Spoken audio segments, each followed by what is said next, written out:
My name is Sarah, my channel is knottygnome Crafts, and welcome to the first edition of Yarn Talk. So welcome if you are new to my channel, and thank you for coming back if you are a returning viewer. This is going to be a series that I'll be posting on Sundays where I talk about the fibery crafts that I enjoy, knitting, crochet, and spinning my own yarn.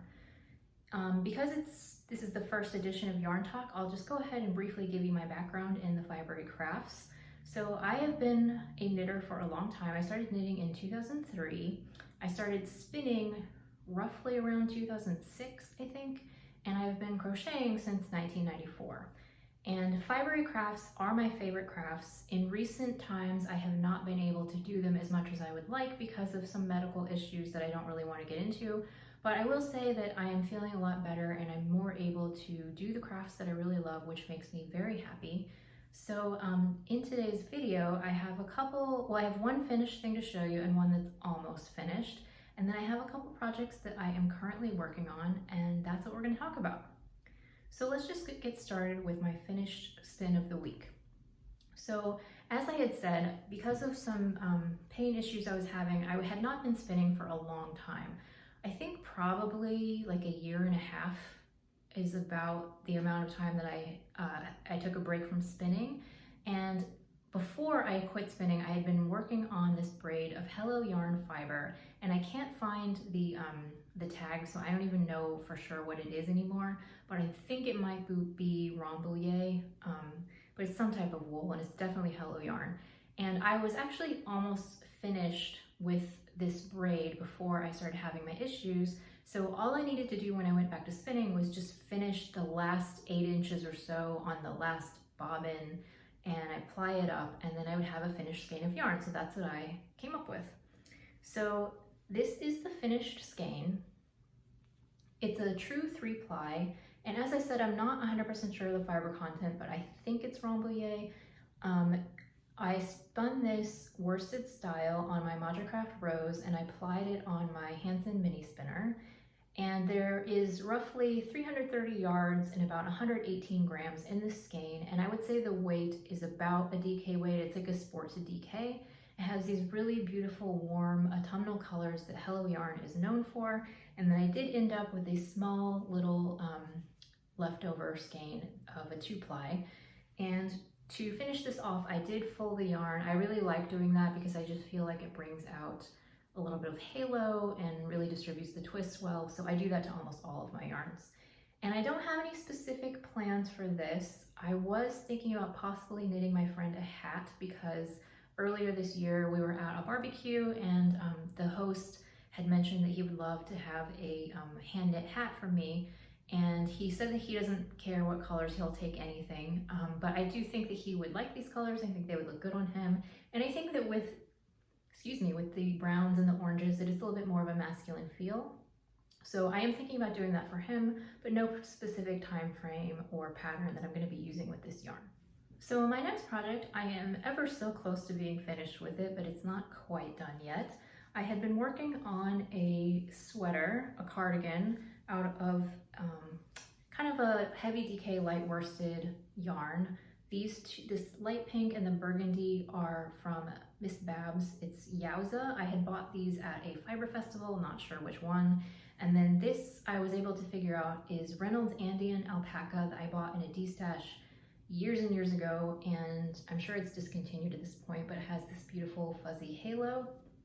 It's a cream color, and I was just doing this basic like rugby striped cardigan. It has a V-neck, and I'd finished all of the knitting. All the knitting is completely done. I did a basic drop shoulder. It's actually a modified drop shoulder, which just means that you bind off some stitches at the armhole, and that eliminates some of the bulk that you would have under the arm if you did a traditional drop shoulder. And there's no shaping or anything, no waist shaping. And all I have to do is block this cardigan, weave in the ends, and sew on the buttons, and it'll be done.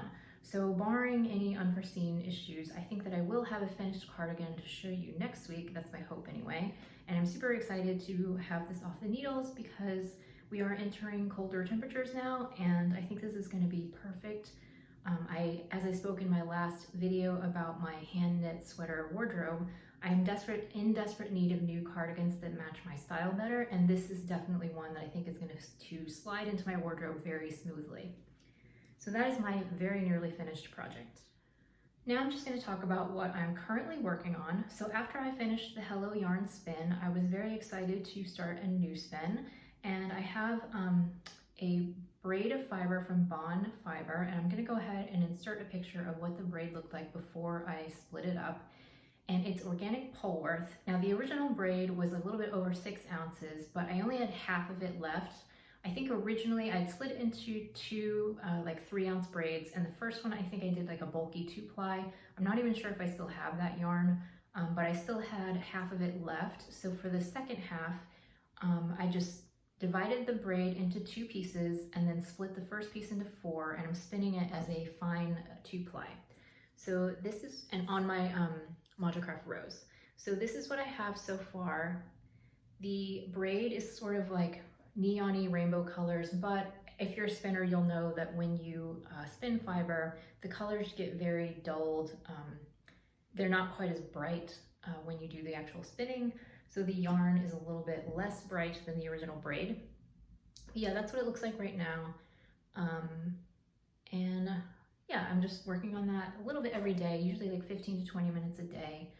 And I'm making steady progress, so that is wonderful. So the final project that I have to talk to you about is a very old project. I was watching the Cozy Craft Club podcast, and I will link them in the description box below. And Amanda and Kate had talked about they had challenged each other to pull out some blankets that they had been working on and just hadn't completed. And it just reminded me of all of the scrap yarn blankets that I have in progress. I'm embarrassed to tell you how many. I don't even know for sure. I think it's probably 5 or 6. But I pulled out the one that is actually the closest to being finished. And it is a giant granny rectangle. And there's no way that I'm going to be able to show you this whole thing, but I'm going to try to hold up so that you can see the center, so you can see that it is a rectangle. And this is all scrap yarn, like anything that's left over from a different project, I would put it into this blanket. And there's no way I'm going to be able to identify all these yarns for you at this point.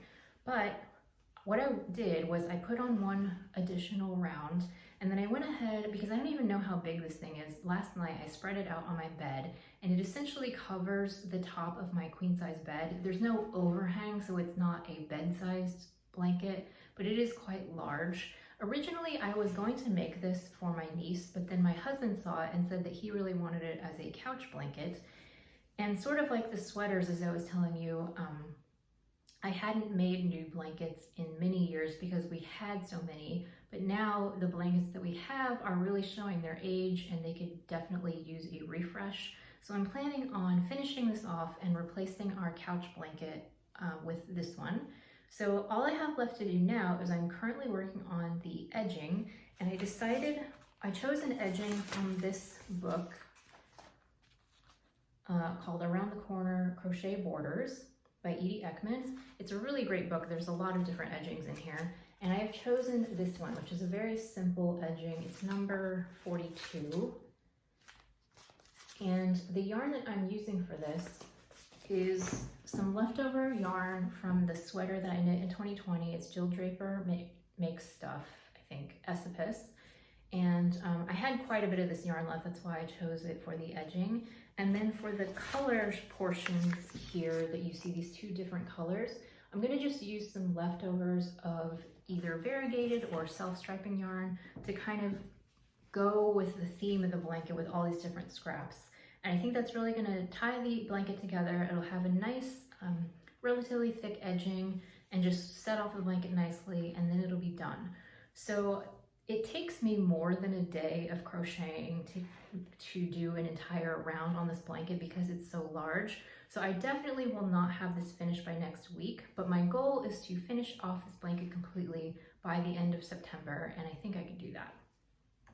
So those are the projects that I worked on this week. So normally I would talk to you about what I'm going to work on next week, but I will be posting a video on Wednesday about my plans for the upcoming fall and winter season in regard to knitting and a little bit of spinning. So I think I'm just gonna end this here today. If you've tuned in, thank you so much for watching my very first episode of Yarn Talk. and I hope that you'll be back next week. Thanks so much for watching. I'll see you next time.